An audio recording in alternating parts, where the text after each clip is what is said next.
just say it. We were trying to kill her. 12-year-old girl, bleeding out in the dirt, stabbed 19 times, left to die by her two best friends, who said it was the only way to keep a myth from killing them all.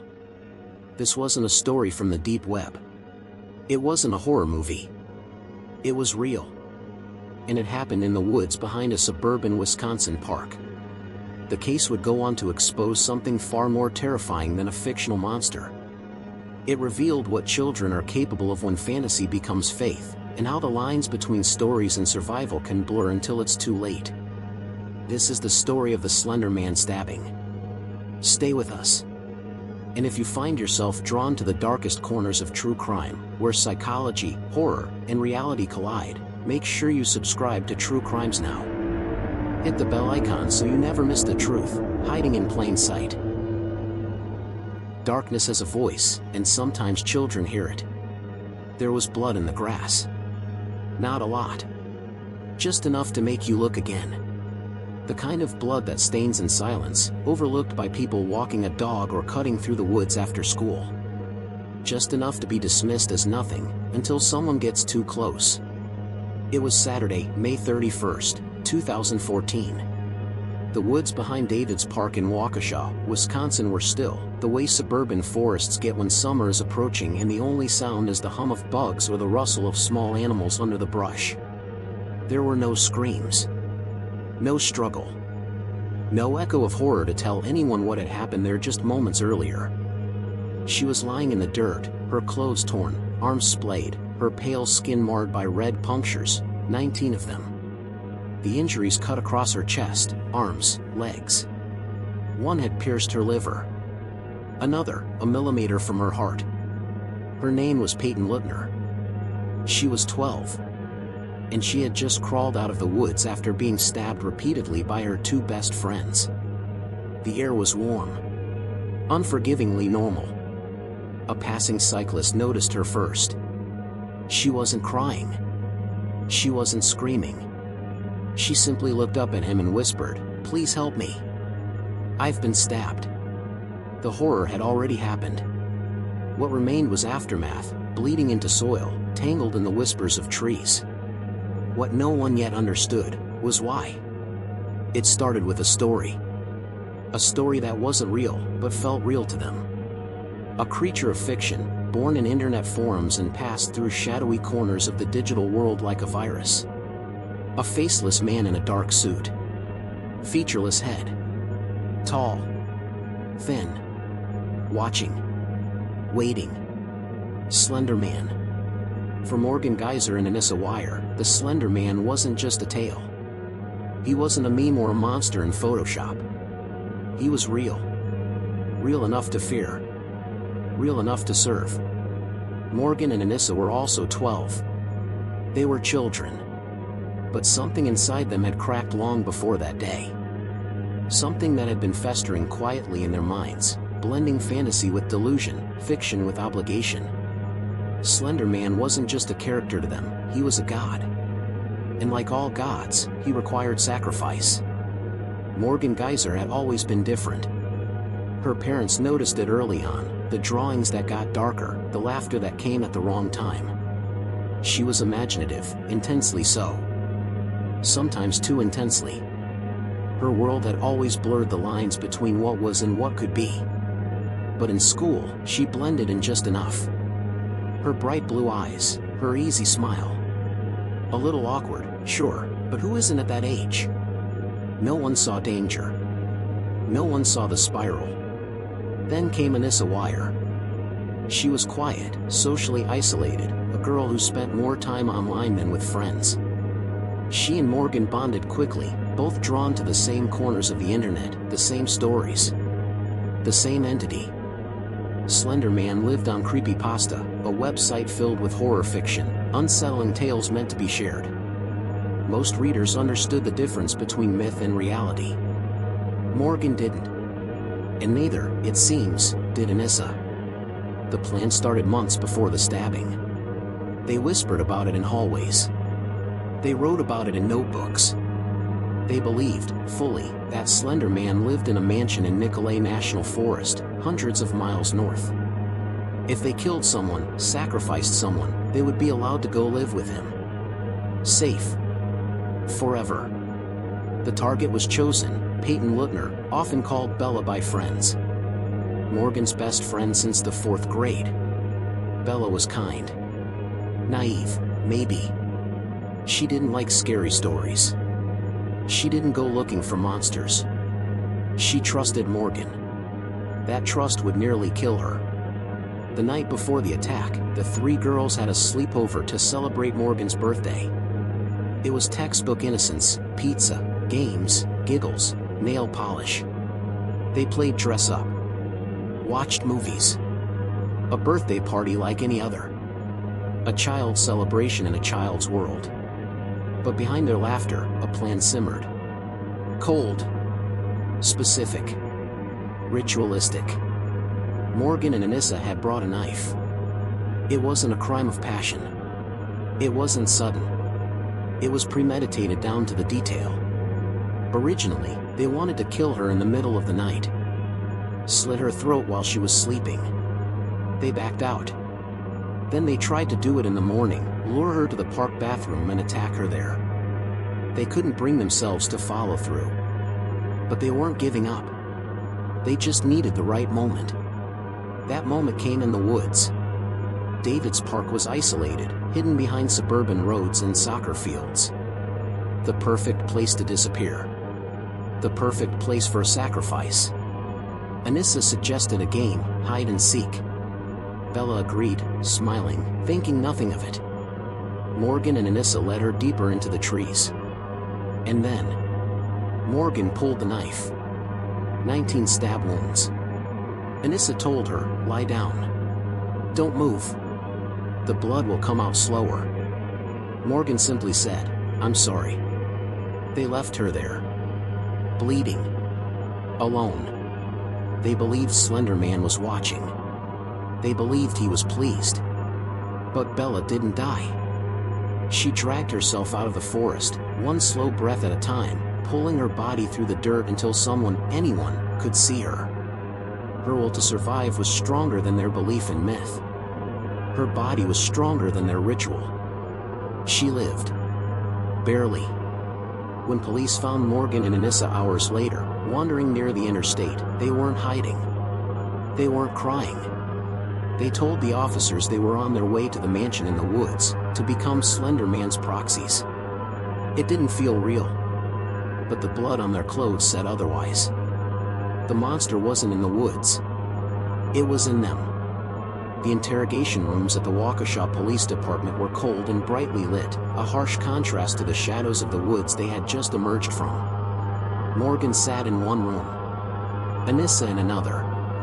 2 children, still in their party clothes, stained with dirt and blood, waiting to explain what they had done. There were no tears. No begging. No fear in the way an adult might expect. When the detectives entered, Morgan spoke calmly. She asked if Bella was dead. When they told her no, that she had survived, she seemed disappointed. I might as well just say it, Anissa told her interviewer flatly. We were trying to kill her. There was no hesitation. No evasion. It was as if they believed it was already done.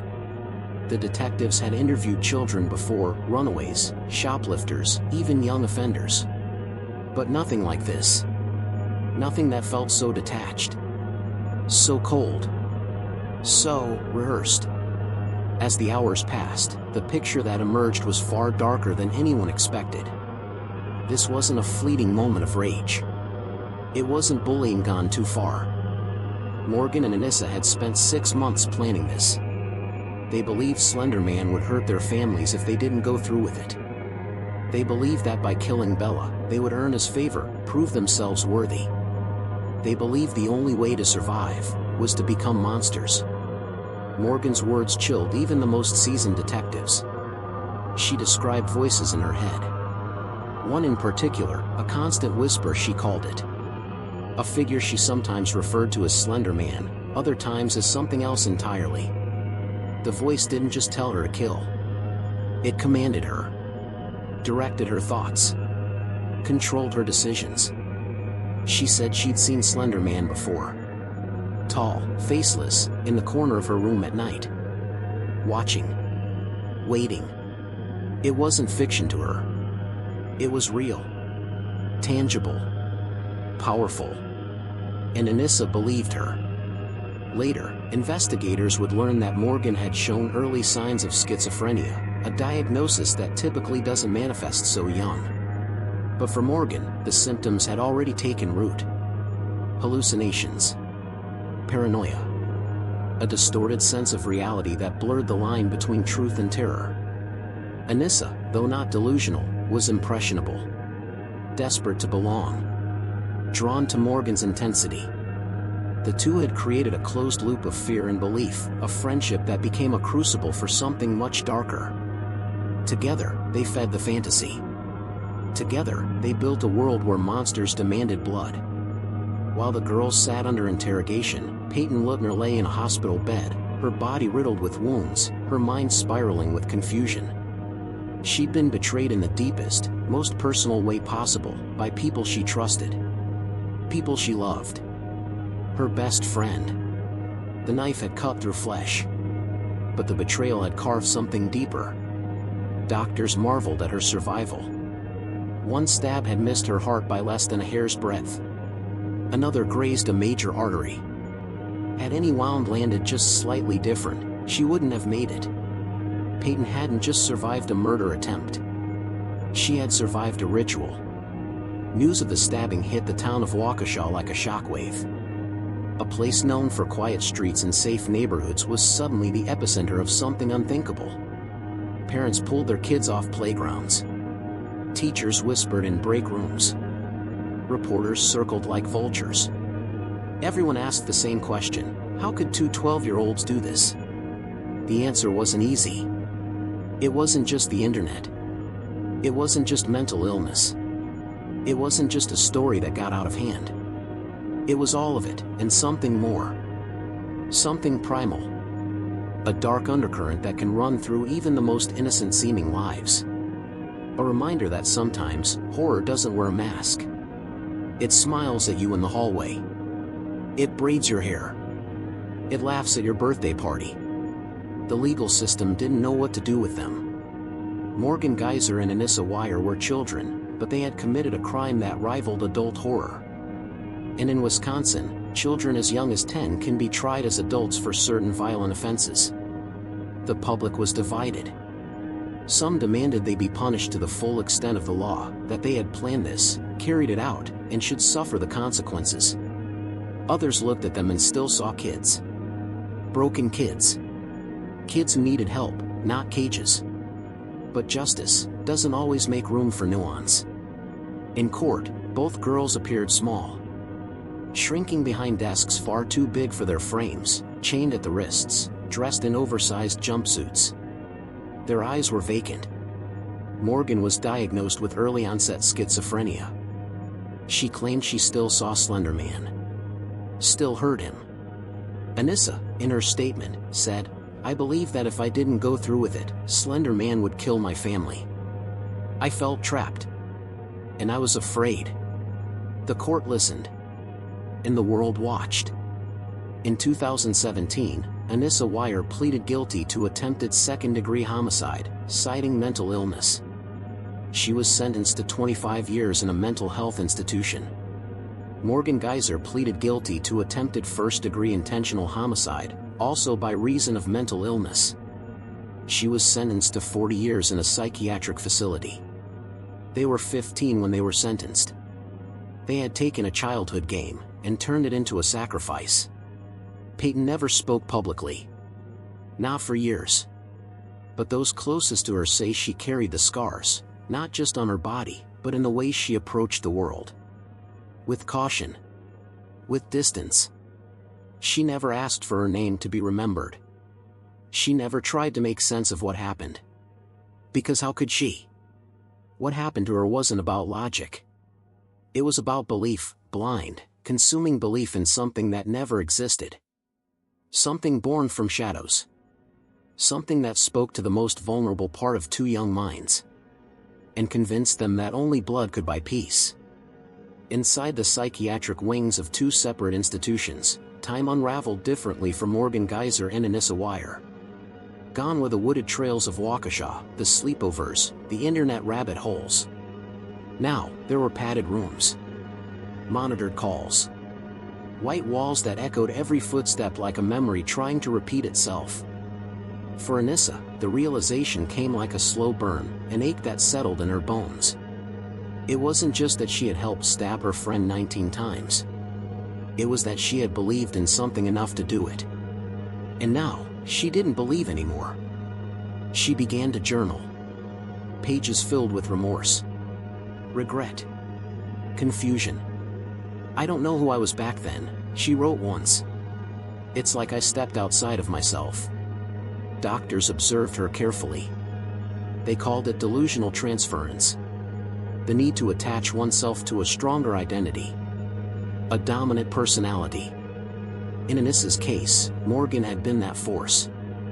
Morgan had been the gravity. And Slender Man had been the myth she fell into. Morgan's journey was different. Her mental state unraveled like threads from a sweater no one knew was already torn. The hallucinations didn't stop with the arrest. Slender Man still visited. He stood in the corners of her cell, whispered to her in her sleep. Sometimes, she'd smile at the walls, as if they were telling jokes no one else could hear. Other times, she screamed. Doctors tried medication, therapy, supervised interactions. But schizophrenia, especially in children, is relentless. It warps reality, destroys identity, turns the brain into a haunted house where every shadow is a trapdoor. She was not a monster, but she had become a vessel for one. In the public eye, the case never truly faded. True crime shows dissected it. Podcasts theorized it. Documentaries were produced. Everyone wanted to know, how could something so unreal become so deadly? But while Morgan and Anissa were studied like case files, Peyton Lutner remained a symbol of something far more human, resilience. She never gave interviews in those first years. No press. No books. Her silence became armor. The only control she had left. People mistook that silence for weakness. They were wrong. In 2019, Peyton, now a teenager, finally spoke publicly in a rare and controlled interview. Her voice was calm, but steady. Her eyes held weight. When asked what she would say to Morgan and Anissa if she saw them again, she paused. Then she said, "I want to thank her, because she did this to me and I've come out stronger because of it." There was no hatred in her words. No bitterness.